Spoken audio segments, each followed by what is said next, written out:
Assalamualaikum warahmatullahi wabarakatuh. Kembali lagi bersama saya Musfiroh dalam laporan kegiatan perkuliahan akademik yang informatif dan inspiratif.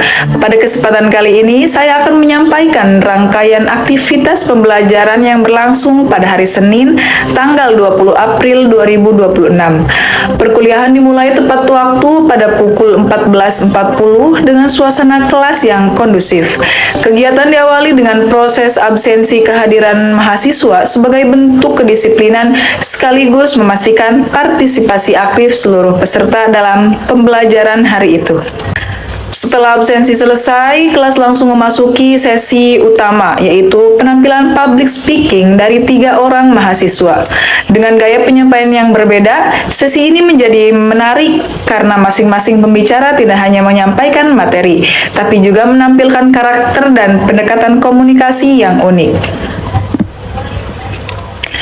Pembicara pertama yaitu Diana Nur Afrilianti tampil dengan konsep sebagai seorang guru taman kanak-kanak.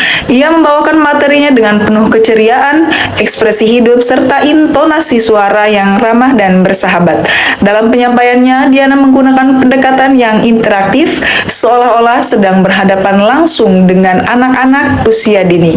Hal ini terlihat dari cara ia mengajak audiens berpartisipasi, menggunakan bahasa sederhana, serta memberikan contoh-contoh yang mudah dipahami.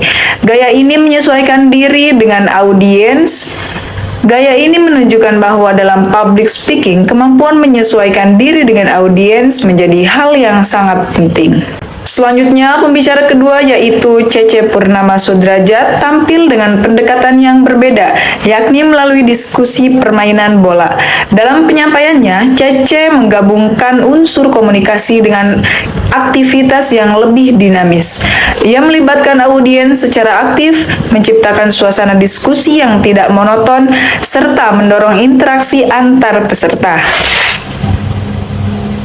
Metode ini menunjukkan bahwa presentasi tidak harus selalu formal, melainkan bisa dikemas secara kreatif agar lebih menarik dan mudah dipahami.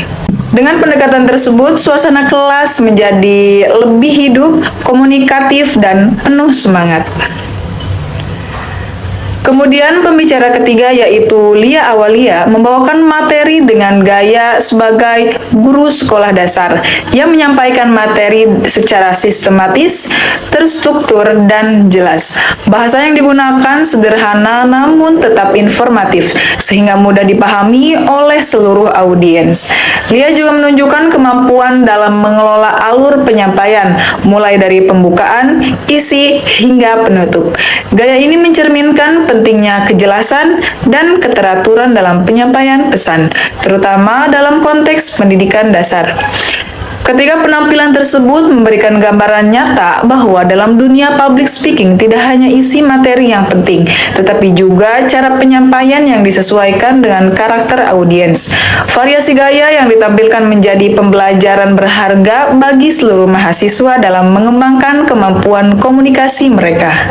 Setelah sesi public speaking selesai, kegiatan dilanjutkan dengan pemaparan materi oleh Bapak Adi sebagai dosen pengampu mata kuliah. Dalam penjelasannya, beliau membahas secara mendalam mengenai konsep presentasi dan jenis-jenis pembicaraan publik. Beliau menjelaskan bahwa pembicara tidak hanya terjadi di ranah private, seperti dalam keluarga atau dengan teman dekat, tetapi juga di ranah publik yang melibatkan audiens yang lebih luas dan beragam. Perbedaan utama antara keduanya terletak pada jumlah audiens, latar belakang yang beragam, serta situasi dan tujuan komunikasi yang lebih kompleks. Lebih lanjut, Bapak Adi memaparkan prinsip-prinsip dasar komunikasi yang efektif. Di antaranya adalah pentingnya mengetahui informasi yang akan disampaikan, memahami tujuan komunikasi, serta mengenali karakteristik audiens. Selain itu, cara menyampaikan pesan juga harus diperhatikan agar tetap jelas, singkat, dan sesuai dengan situasi. Beliau juga menekankan pentingnya pentingnya menghilangkan hambatan atau noise dalam komunikasi, baik yang berasal dari faktor teknis maupun dari diri pembicara sendiri, seperti rasa gugup, kurang percaya diri, atau penyampaian yang tidak terstruktur. Dalam hal ini, kemampuan mengelola emosi dan kesiapan mental menjadi kunci keberhasilan dalam presentasi.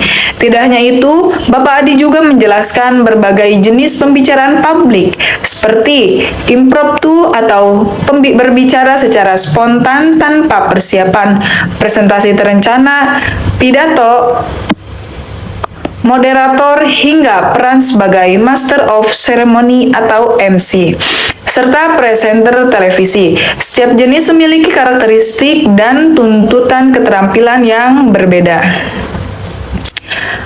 Dalam materi tersebut juga dijelaskan bahwa presentasi yang baik memerlukan persiapan yang matang, mulai dari riset materi, latihan atau rehearsal, hingga kemampuan untuk tetap rileks saat tampil di depan audiens. Hal ini sejalan dengan konsep 3R, yaitu research, rehearse, dan relax, yang menjadi kunci sukses dalam melakukan presentasi.